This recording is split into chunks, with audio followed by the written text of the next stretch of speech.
All right, hello everyone. Hang on to your hats because I'm gonna just breeze through this, trying to make up for lost time. Uh, anyway, so as you know, we're talking about tilt, and is how we can tilt outcomes towards success. A little bit about the learning outcomes. By the end, you will be able to define tilt and its benefits, know where to find tilt resources, and also how tilt has been implemented on my campus. So where is my campus? I teach at Mount San Antonio College, and that's in Los Angeles, California. We have 90-degree programs, 150 certificate programs. It is one of the largest single community college in California for sure, if not in the country. So a little bit of our demographics, we have about 50,000 students. That's both credit and non-credit.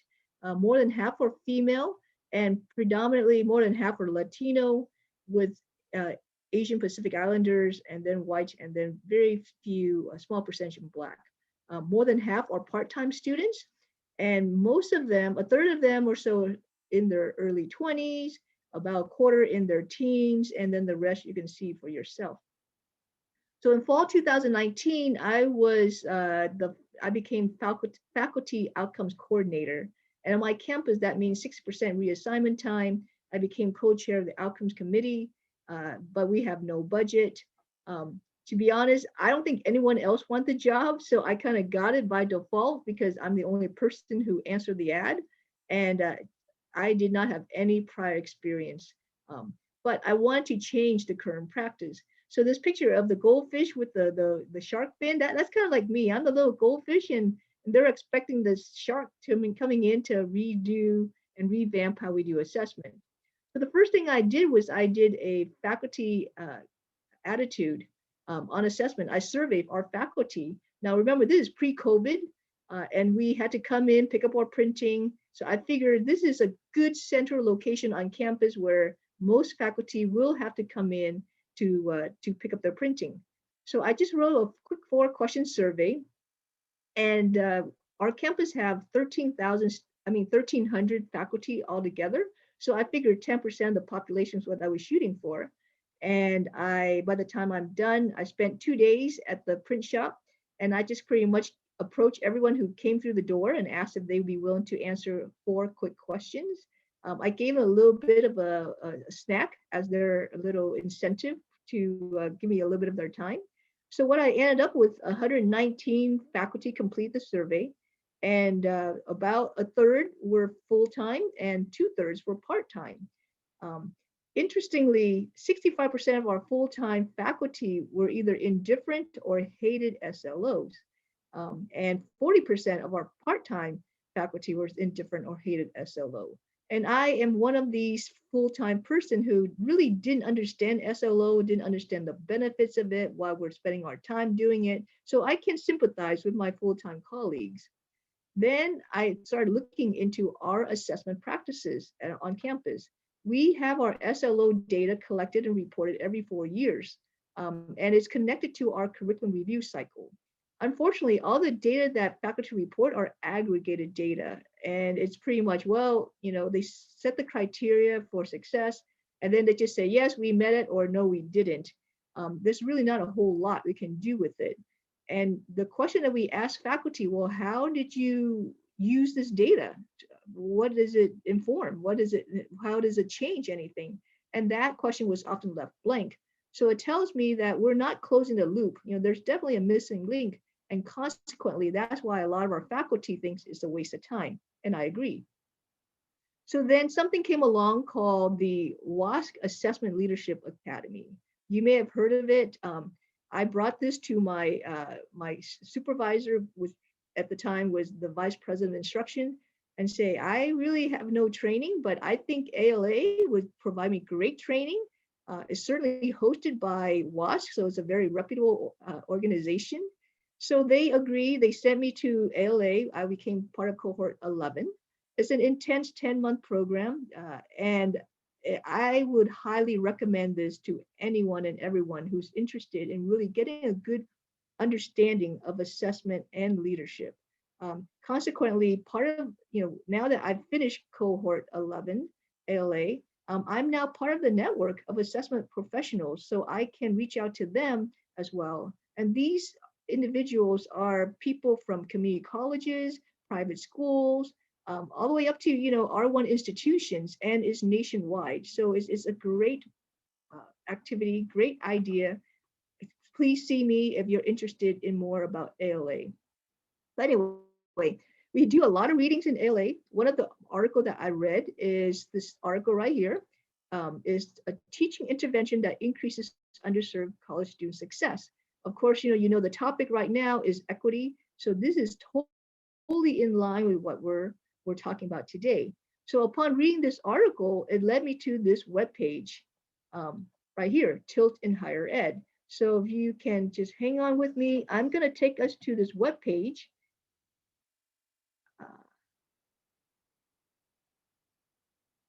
Okay, can you all see the webpage? Susie, can you give me feedback? Okay, I'm assuming everyone can see the webpage. All right, so anyway, here, as you can see, we have TILT in Higher Ed. TILT stands for Transparency in Learning and Teaching. And I'm going to scroll down a little bit here. There's a lot of information. You can join TILT by logging in, about what exactly is TILT. And I'm going to go straight here to the TILT examples and resources. They have a ton of resources. So for someone like me who, I don't have a whole lot of time, but I do want to make a difference, I go to this webpage. So I cannot get the founder of TILT to be here with us, but I have the next best thing. We're going to listen to her virtually. So I hope you can. She's at Brandeis University now.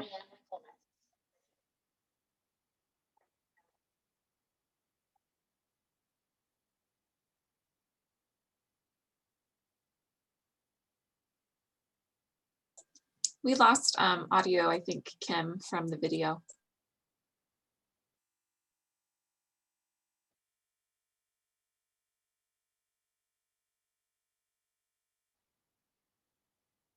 First, I'll review our research findings and offer some strategies.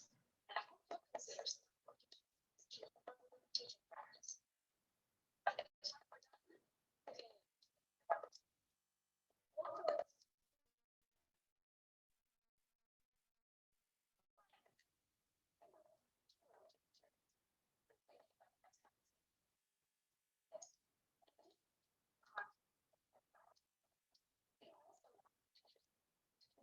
During class time,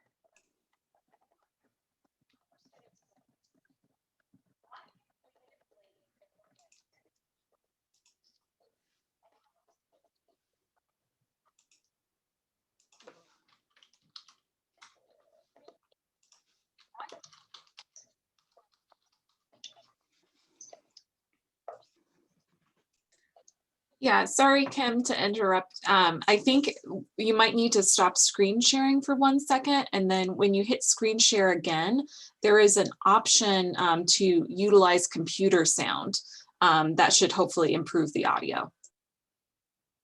Okay. So stop screen share? Yeah, stop screen share. And then when you hit the screen share button again, hopefully you will see an option to say use computer sound. Okay. I don't, on the bottom, share computer sound. Okay, all right. Okay. Okay, let me just kind of backtrack here. Well, let me. Students. And third, this is something faculty can do right now, starting tomorrow, to complement larger institutionally organized student success efforts. We began this work with an equity crisis in mind. We know that more students than ever before are making it to college in this country, but once they get there, they experience nothing like an equitable educational opportunity. Ethnically underrepresented students, first generation in their family to attend college students, and low-income students together We call this group underserved students. They are half as likely to graduate college in 4 years as their white and Asian peers. This is according to US Department of Education statistics. And these underserved students comprise the new incoming majority population of college students in this country. We know a gatekeeper approach designed to weed out differently prepared students is unsustainable and unjust and not possible for the new incoming majority of college students in this country. It's also a terrible approach for research productivity. We know from researchers like Malcolm Gladwell that it's the outlier thinkers, the differently prepared thinkers, or scholars coming to a research problem from across disciplines. These are the ones who often catalyze research breakthroughs. If we weed out that vast diversity of outlier thinkers at the entry level of college, then we are producing thinkers who think like the researchers who are stuck with the research problems at the top of the pyramid. We also know high achievement in high school can frustrate college student success because the strategies students learn to succeed in high school work at an introductory level across many disciplines.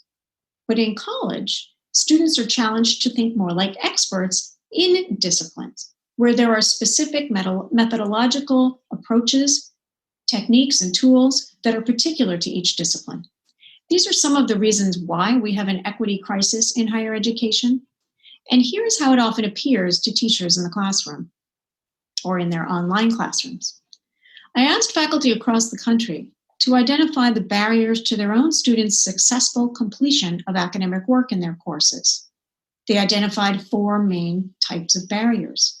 Barriers around students' preparation, around their time management, around students' motivation, and around students' access to resources. I'm going to look at 2 research studies. The first from a project done with the Association of American Colleges and Universities, and the second, a retention study done at the University of Nevada, Las Vegas. The first study with the Association of American Colleges and Universities was funded by TG Philanthropy. My co-investigators were Tia Brown McNair and Ashley Finley. We worked with a group of 7 minority-serving institutions that are broadly representative of different types of minority-serving institutions around the country. We have very small, medium, and large institutions, primarily non-residential and primarily residential institutions. Some are urban, some are rural. They're geographically very dispersed, and they're different types of minority-serving institutions. Historically Black college and university, Hispanic serving, Native American, an institution that's on Native American land, and an Asian and Pacific Islander serving institutions as well. The findings from this project, along with reflections by all of the faculty at these schools who participated, are published in the spring 2016 issue of one of the AAC&U's journals, Peer Review. In this first study funded by TG Philanthropy, we worked with about 35 faculty members from these 7 schools and a group of about 1,800 students. Each faculty member was teaching 2 sections of the same course. In one section, we said, please teach all the same assignments the same way you ever have. In the second section, please pull out 2 assignments, just 2, and tilt them, adjust them to make them more relevant, more accessible, more problem-centered, more transparent for students. The reason we asked for just 2 assignments is that we wanted, honestly, to see how little could you change and still have a significant impact on student success.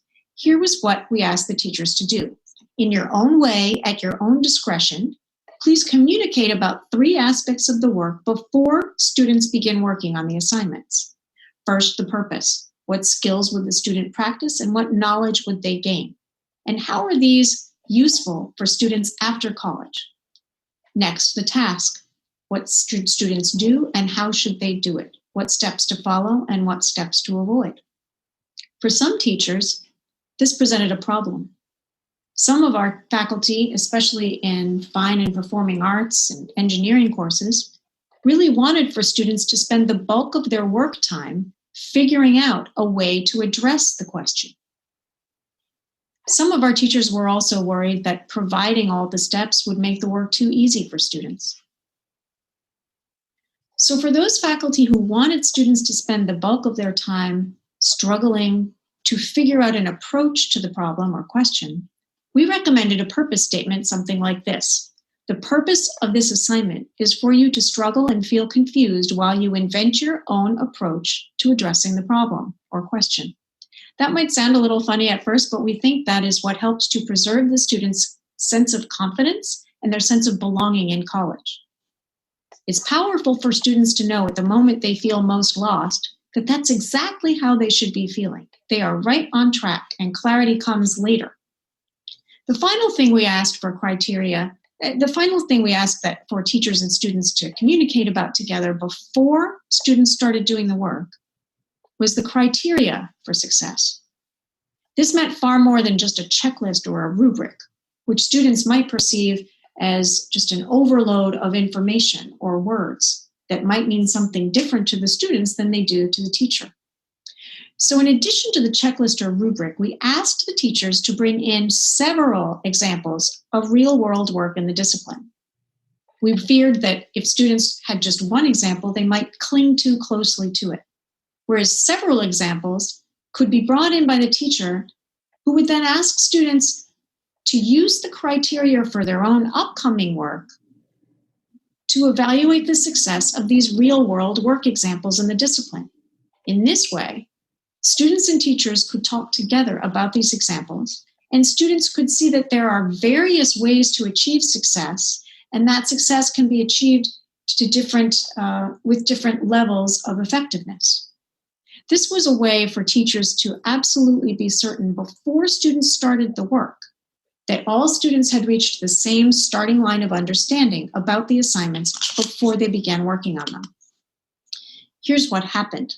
Students who reported receiving more transparent instruction had a higher academic confidence, a higher sense of belonging in college, and a greater metacognitive awareness of their own skill development. According to other researchers like Hausman and Ye or Walton and Cohn's 2011 Science Magazine article, these are success predictors. When confidence, belonging, and metacognitive awareness increase, so do grades and students' persistence.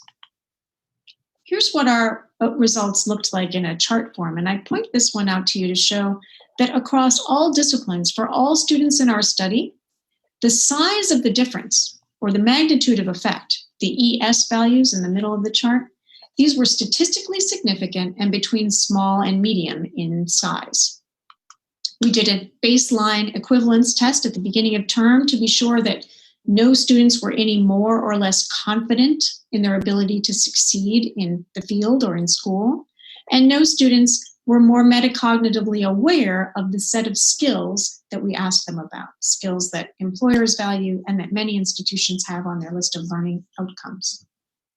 Then at the end of the term, we saw even greater benefits for the underserved students. Here you'll see that for first-generation college students, these differences or the magnitude of effect was, of course, statistically significant and between medium and large in size. So the intervention was statistically significantly helpful for all students with even greater benefits for underserved students. This leveled the playing field of opportunity for all students to succeed. We wanted to see how long would this benefit last. Other researchers had indicated that this could last for a term or even as long as a year. So we looked at a population of University of Nevada in Las Vegas undergraduate students. US News and World Report determined that this is the most diverse student population in the nation. For those students who reported receiving transparent instruction in one course in their first year, those students were registered again as college students in the fall of their second year at an 85.5% rate of return. Those students who did not report receiving transparent instruction in their first year came back at a 69.98% rate of return as registered students in the fall of their second year. And the average rate of return for the whole class that year was 77.1%. 2 years later, so in the fall of the student's third year, those students who reported receiving transparent instruction in one course in their first year were registered students in their third year in the fall at a 77.8% rate of return. That's compared to a 63.88% rate of return for those students who did not report receiving transparent instruction in their first year. We also noted a large magnitude of effect, very large differences for all demographic groups of students that we asked about particular skill sets. So when we asked students in science courses here how much the course helped them develop the skill of, in this case, collaborating effectively with others, we see large differences, large magnitudes of effect across all the groups that we looked at. First generation students, African American students, low income students, Hispanic students, and other non-Caucasian students. The effects were similarly large in humanities and social science courses where we asked students about the skill of collaborating effectively with others. And even when we asked about writing skills in science courses, we saw big differences, very large magnitudes of effect between those students who reported receiving transparent instruction on the left-hand blue bars and those who did not on the right-hand red bars. Again, this was the intervention. We asked for teachers and students to communicate together about the purposes, tasks, and criteria for the students before the students began doing the work. More details about this project and about several contexts where the TILT framework is being used now in higher education are available in our new book, Transparent Design in Higher Education Teaching and Leadership, published by Stylus in 2019. We set out with the goal of understanding how transparently designed assignments can offer equitable opportunities for college students to succeed. We've reviewed some of the research findings and offered some strategies for you to apply the transparent framework to your own teaching materials. I hope you'll use our tilthighered.com website to look at more examples of assignments, research publications, templates, slides, and videos that will help you to join us in combating the equity crisis in higher education. Thank you.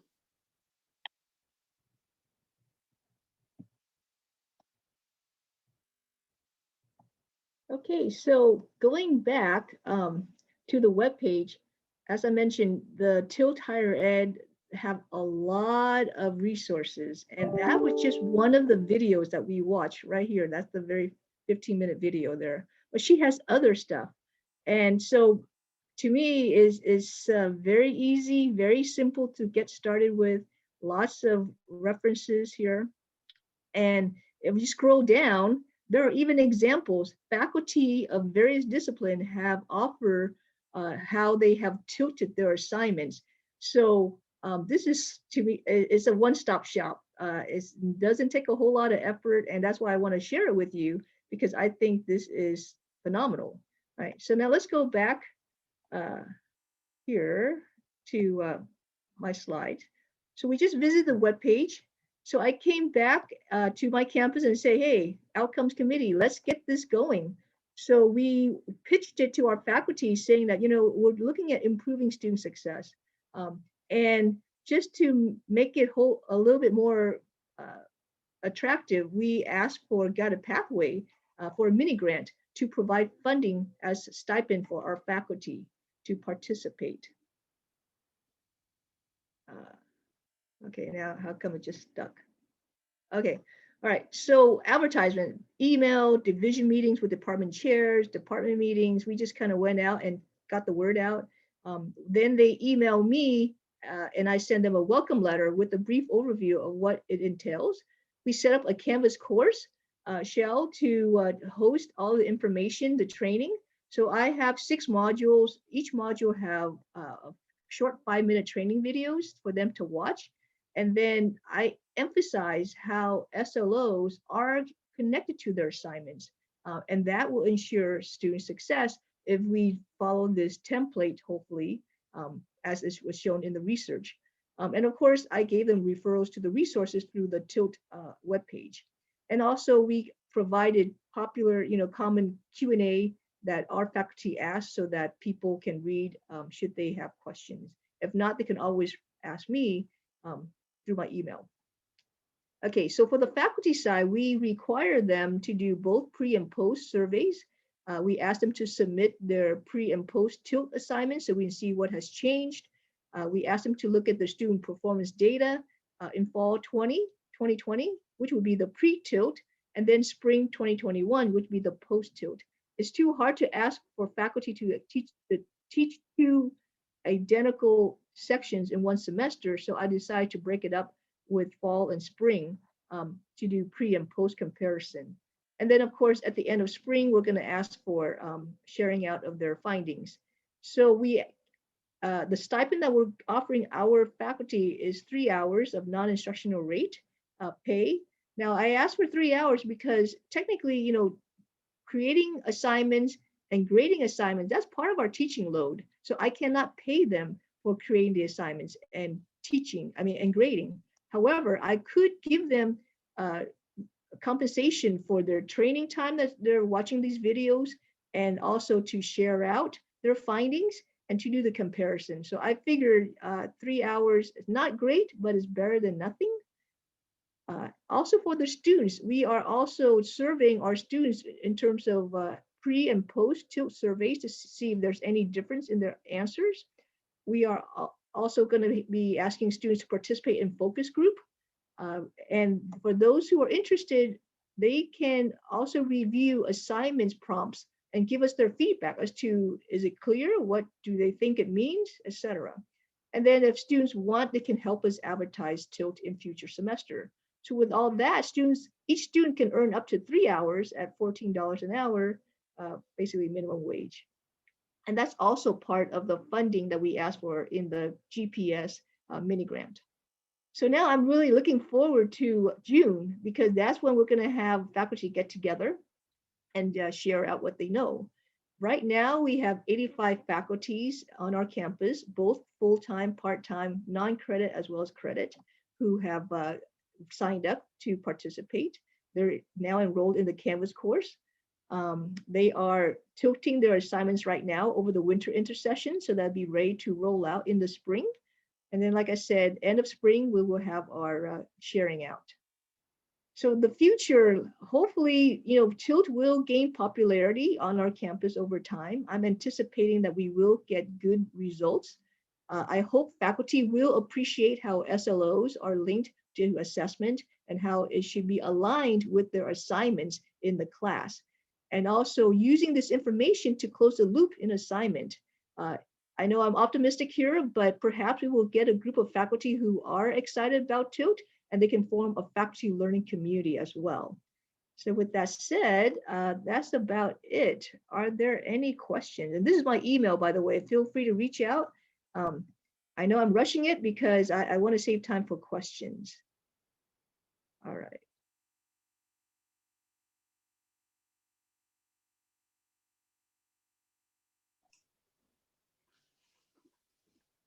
Stop sharing.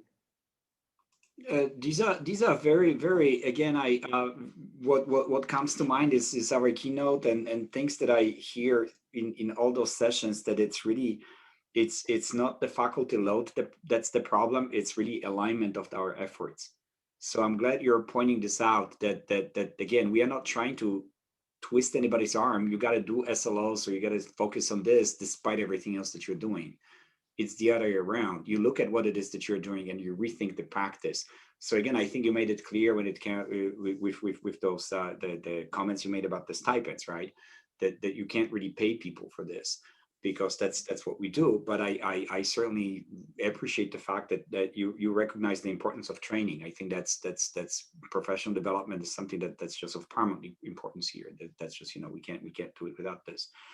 So I guess the question that I may have for you is how has it been playing out with the outcomes committee? Do you think that you've laid enough groundwork, so to speak, to move forward? Maybe this way, how do you see yourself, with this a year, 2 or 3 from now? What do you think your goals are for the future? Because this is all fantastic. I think we can just learn from you. Yes. So I brought this to the outcomes committee, pretty much share what I learned from the TILT webpage. And the outcomes committee made mostly of faculty. of various discipline really embraced it. They fully support this. So I asked them to join us, go through it as the first wave. And then when we were able to get funding from GPS, that was like icing on the cake. So I think, instead of just going directly to faculty and say, hey, let's talk about SLOs, which we know they're tired and they don't want to hear it.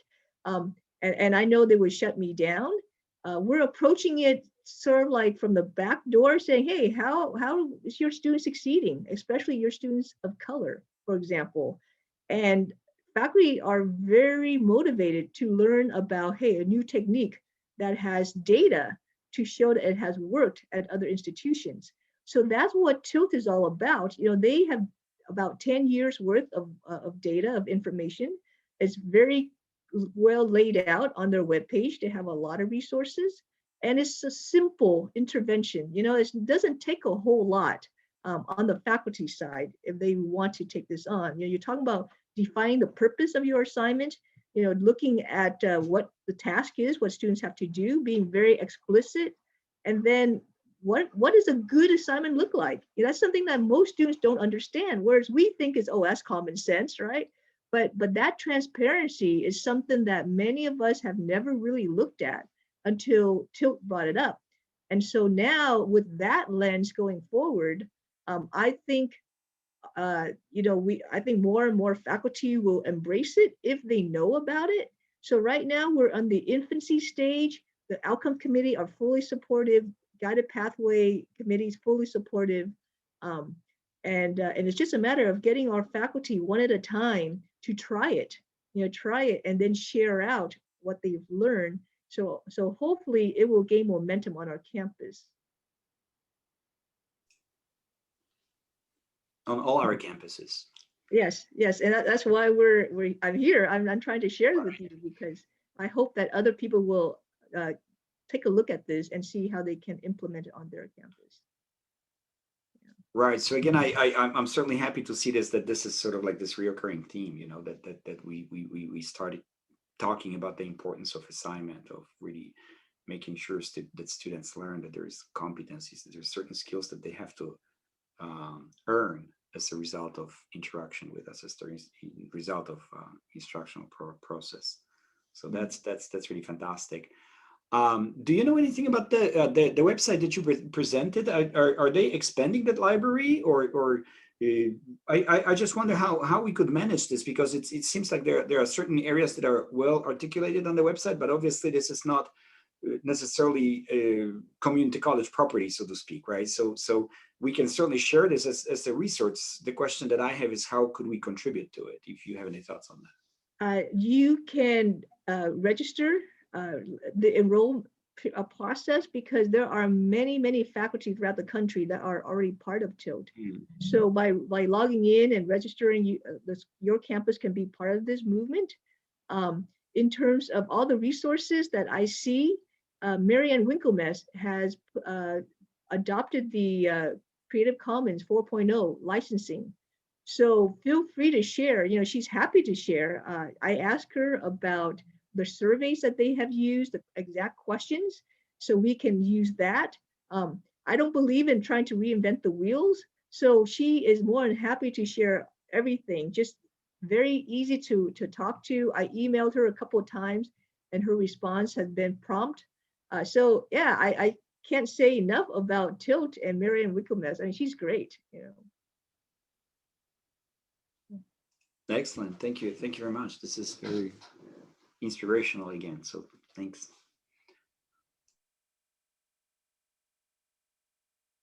Okay, I guess I was moving way too fast, or some people are just kind of speechless at this point.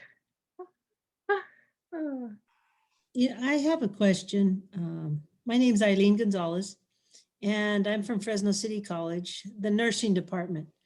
My question relates to, I've been around a long time with this Fresno City College, basic skills. So you got people who have issues with basic skills, and we've done a lot to build them up. Now we're tilting.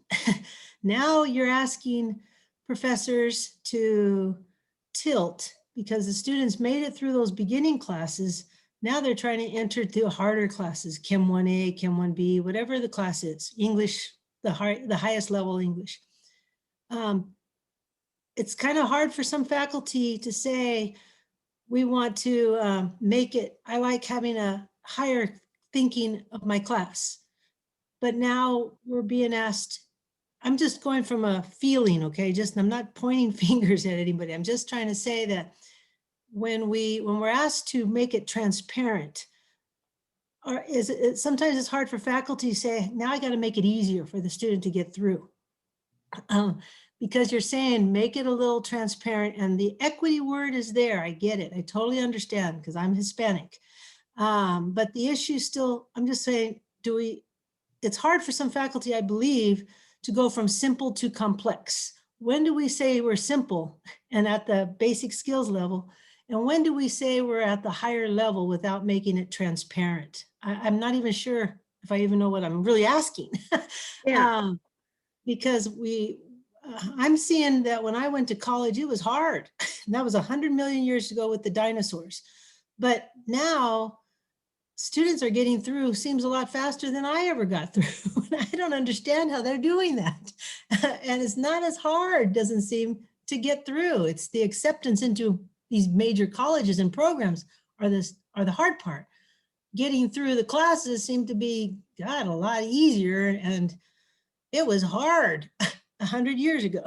Yeah, I think there may have been a miscommunication. For me, TILT is simple to implement. I'm not saying that the assignment is simple, but the template of define the purpose, define the task, and then showing the students what is a good assignment, the criteria for a good assignment.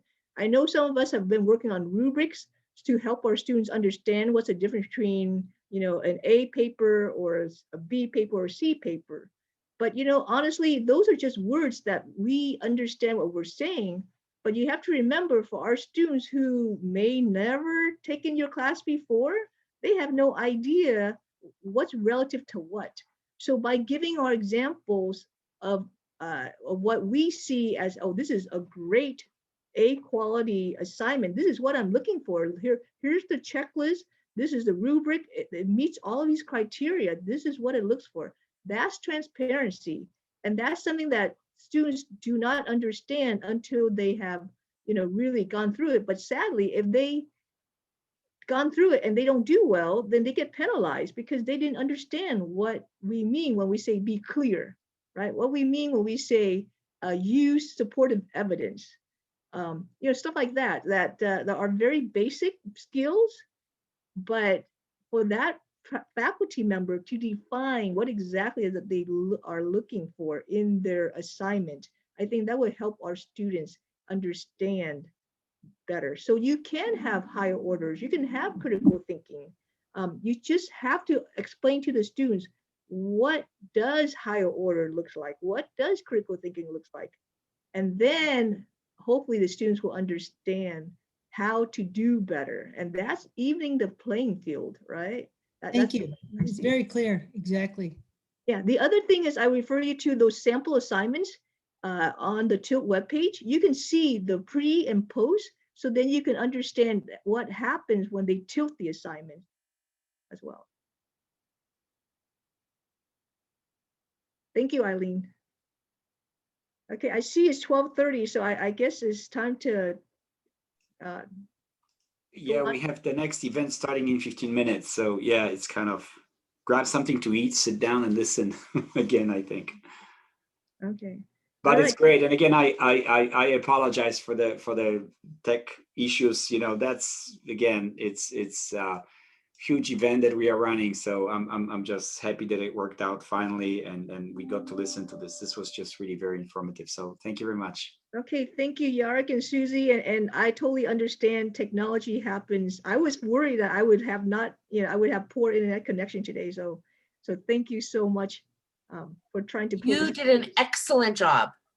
That was so good. Excellent. All right. Okay. Thank you so much. Take care, guys. Okay, we'll see you at lunch. Okay.